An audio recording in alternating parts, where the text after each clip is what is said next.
The calm before the storm. Open your eyes. Slowly. Do not make any sudden movements. Right now, behind this thin wooden door of your cheap motel room, signal jammers are working, but they won't last forever. You have exactly 3 minutes before the satellite tracker locks onto your coordinates again. Look at your hands. These are your hands. But the name currently written in the passport on the nightstand is a fake. Border guards in 200 countries know your real face. Your photograph hangs on every pole, in every airport, in every news broadcast across 4 continents. You are number 1 on Interpol's global red notice. How did you end up here? You remember, it all started banally. A few miscalculations, one major heist that was supposed to set you up for life, and one fatal mistake when you decided to outplay the system that controls absolutely everything. You thought you were smarter than those sitting at the top. You thought a digital footprint could be erased with a rag and bleach. How naive. The system does not forgive those who break the rules alone. Now you have no name, no friends, no home. There is only this room, a stack of cash burning a hole in your pocket, and the rising sound of sirens somewhere on a distant highway. They are getting close.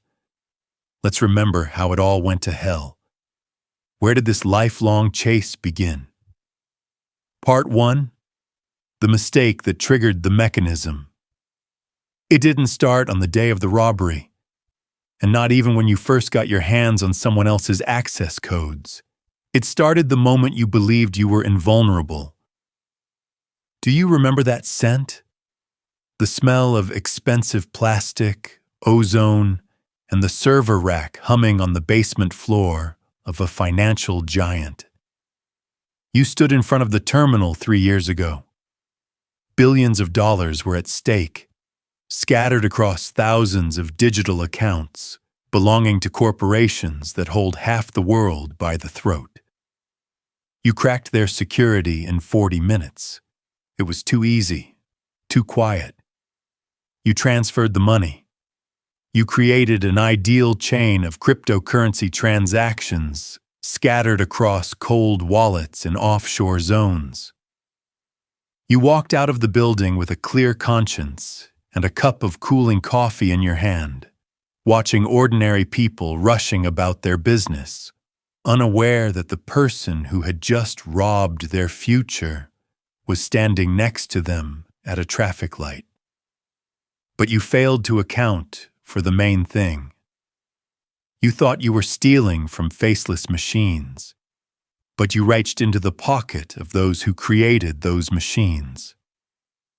On the 3rd day, your accounts were locked simultaneously around the world.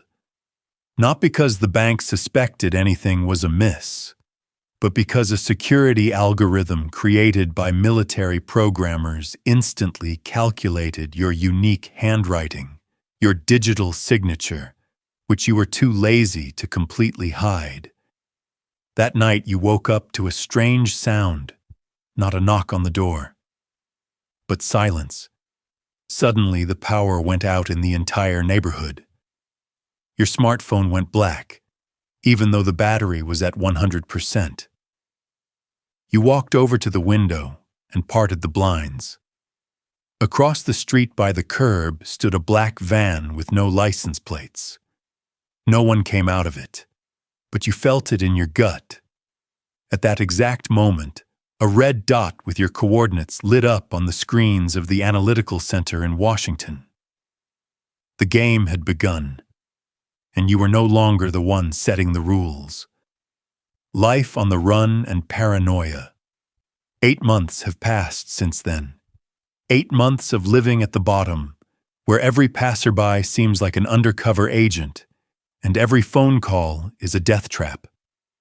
You changed cities like gloves.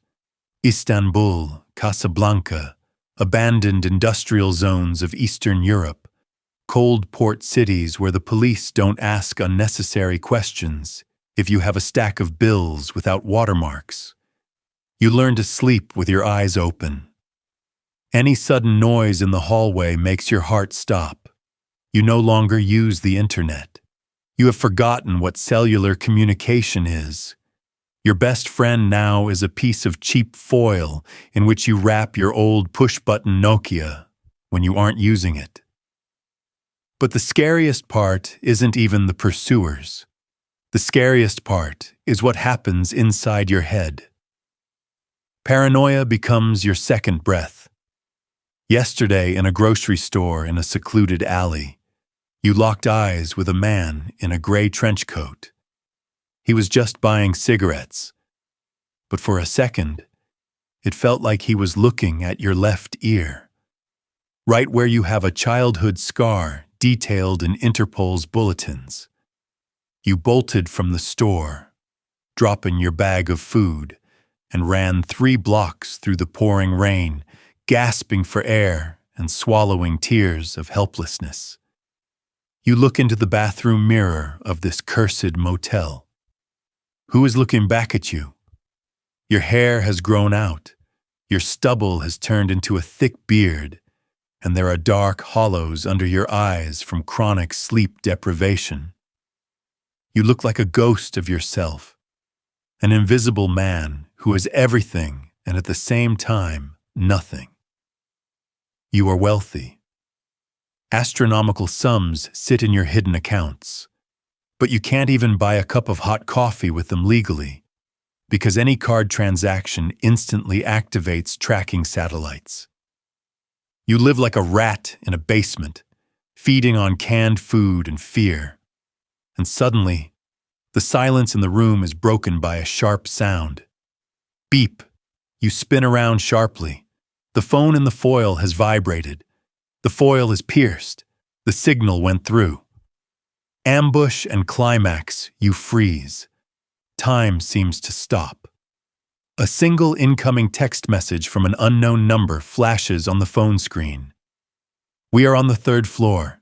There is nowhere to run. Open the door yourselves, or we will open it first. Your heart is pounding somewhere in your throat. You rush to the window. You fling open the sash.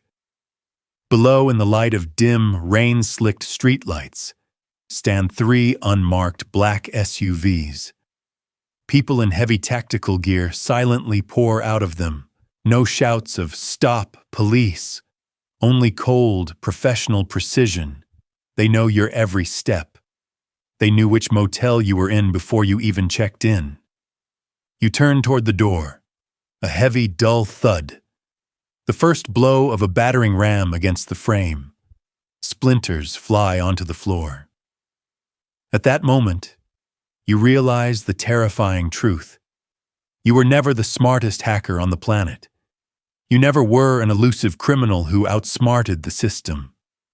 You were just a mouse in a massive digital maze, and those at the top were simply waiting for you to get tired of running so they could slam the lid shut at the right moment. The second blow to the door smashes the lock completely. The wood cracks, shattering into splinters. The blinding light of tactical flashlights floods the room, searing your eyes with a white glare. A muffled cry dissolves into the sound of the rain. Game over.